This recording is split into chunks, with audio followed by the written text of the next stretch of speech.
topic that I was asked to talk about was business ethics, yet a moral question for business leaders. I'll start off with a quote by Raed H, American award-winning author. He says, "We now live in a nation," and definitely you can extrapolate this as a world, "where doctors destroy health, lawyers destroy justice, universities destroy knowledge, governments destroy freedom, the press destroys information, religion destroys morals, and our banks destroy the economy." When people lose faith in each other, it's a problem. When they lose faith in their leaders, it's a crisis. And when people lose faith in their institutions, that's a disaster. Enron, Tycoon, WorldCom, Parmalat, global financial crisis, Lehman Brothers, Bernard Madoff, these corporations, corporate scandals, and current financial woes have brought renewed interest to business ethics, namely, understanding the factors that promote ethical behaviors in organizations. Although conventional wisdom suggests that unethical behavior is a result of a few bad apples, there's a mounting evidence that in addition to the personal values of employees, the organizational environment plays a crucial role in encouraging ethical conduct.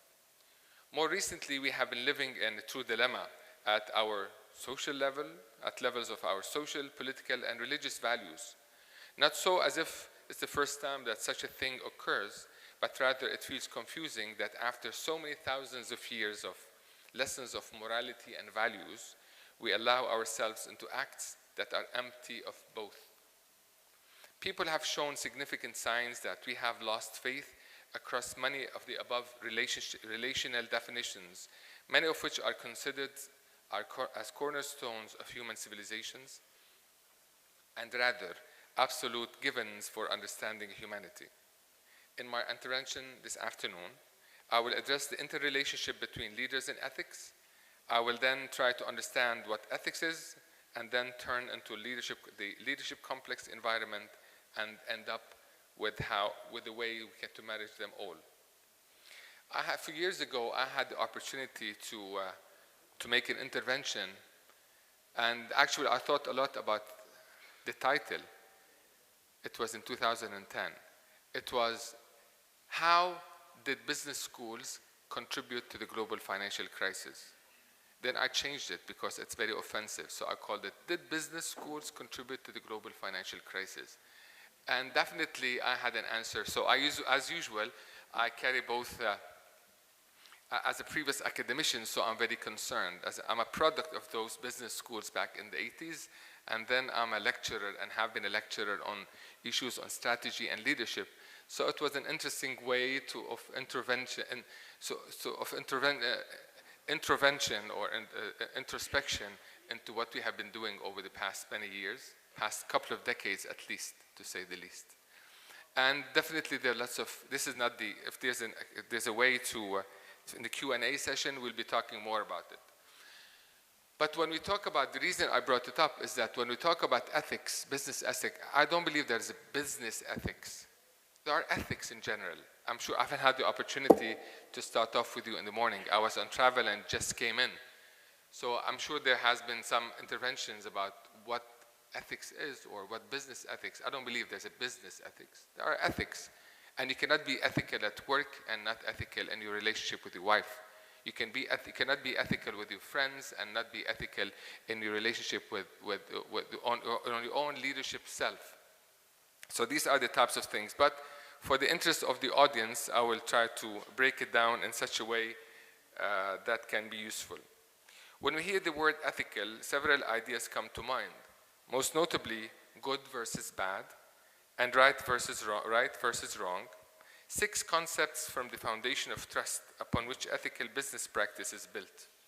One is ethics, and in the paper that you may have, I'm detailing all this. So what ethics is, and the difference between ethics, values, morals, integrity, character, and laws. And definitely you know the nuance between all of those. These 6 concepts, ethics, values, morals, integrity, character, and laws, form the foundation of ethical business practices. 2, the leadership formula. On the other hand, the leadership equation is rather complex. Among the major variables comes four. One is individual traits, five. One is individual traits, the leader's intellectual, psychological, emotional, and physical makeup. Two, organizational context, the organizational culture, history, structure, etc. Three, marketplace dynamics, competition, growth, opportunities, etc. Four, staff characteristics. Are those being led, collaborative or antagonistic, competent or novice?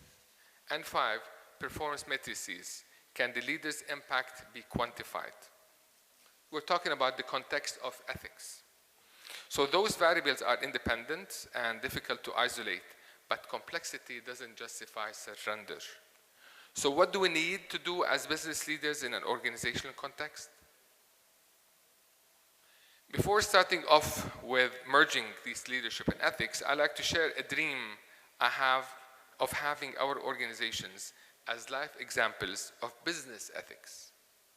So within the context of business, our colleagues all of us spend more than 2/3 of our lives at work. It's almost guaranteed that if we project ethical business practices into the workplace, this will resonate in our homes and resonate with our families and with our friends.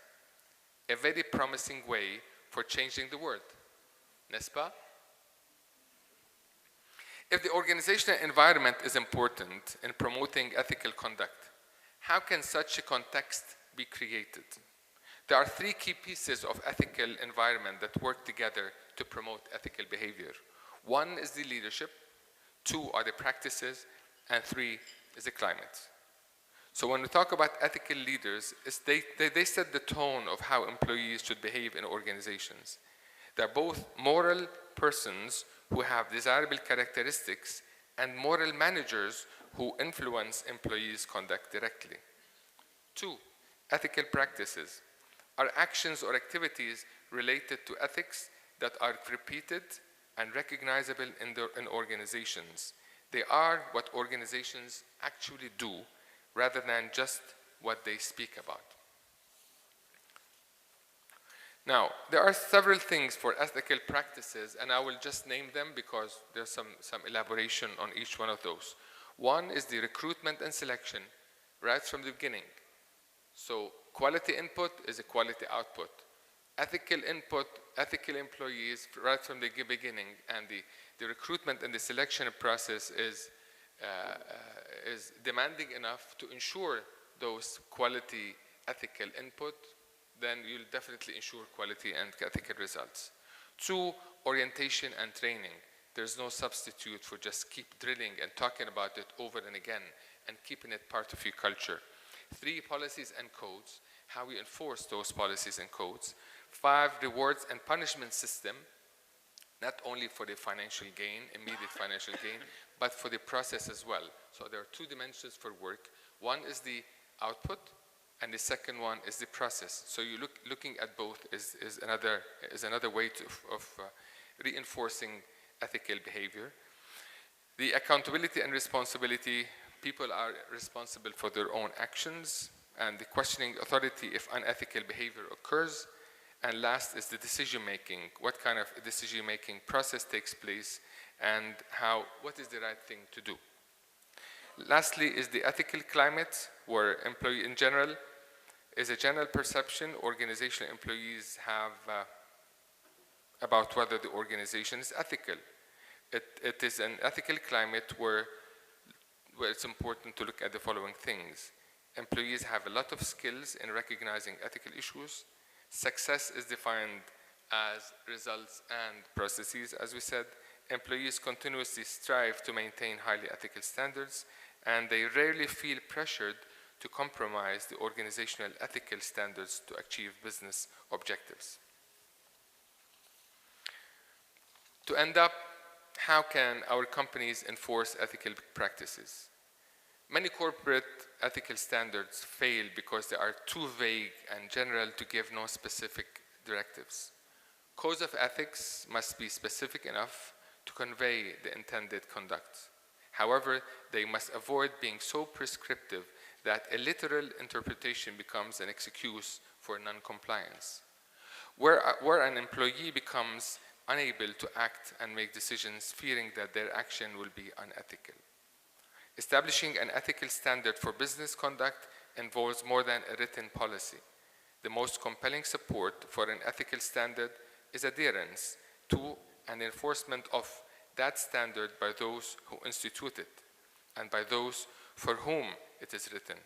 More than briefings and policies handed out to every single employee, our behavior, practice, and deeds as organization leaders are the foundation for creating the ethical standard and making it stick.